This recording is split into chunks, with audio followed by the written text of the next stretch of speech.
This movie also highlights the ethical issues of lying. Is it morally right for Beckett to conceal his homosexuality and illness from his company? Has the principle of honesty been infringed upon in this instance? In addressing these questions, we will first need to consider the extent of which Beckett is obliged to disclose the intimate details of his personal life to the firm. An employee is contractually required to uphold and promote the interests of his employer, such as performing well in the assigned position in return for an agreed salary and benefits package.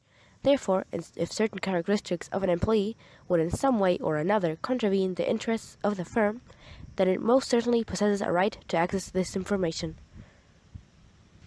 Although Beckett's sexual orientation seems highly unlikely to interfere with his job performance, it is a different story with regards to his illness. The unpredictability of Beckett's ailing health is evident when he suddenly collapses at home due to bowel spasms. It would have been especially disastrous if this had happened during a client consultation. As we can infer, even if he was allowed to preserve his job, the deterioration of his health would most likely impinge upon his ability to function optimally at work. Cognizant that he would not be able to fulfill his duties for long, which is clearly not in the best interests of the firm, the onus is on Beckett as a responsible employee to inform Wyatt Wheeler of his condition. Beckett's withholding of the truth may thus be interpreted as a dishonest behavior and a breach of fiduciary duty. The conclusion would be, Philadelphia is a beautiful movie which showed perceptive insight into an AIDS victim perceptively in a poetic sort of way.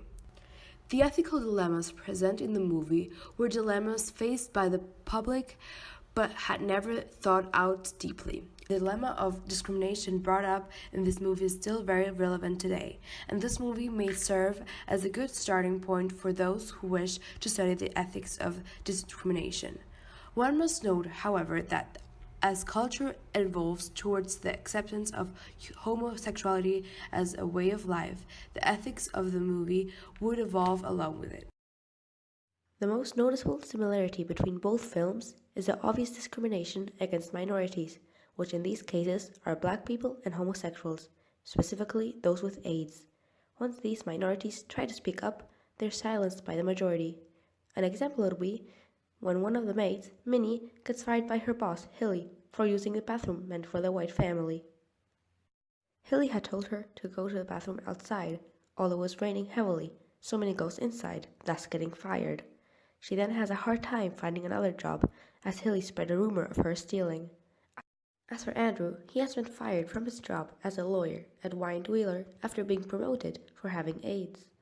Due to the prejudice towards homosexuals and the people with this disease, he couldn't find a lawyer until Joe Miller decided to represent him. Both cases find a representative from a majority to help them. The black maids find a white author, Skeeter, while Andrew hires the heterosexual Joe Miller to represent him in the court. Created using Powtoon.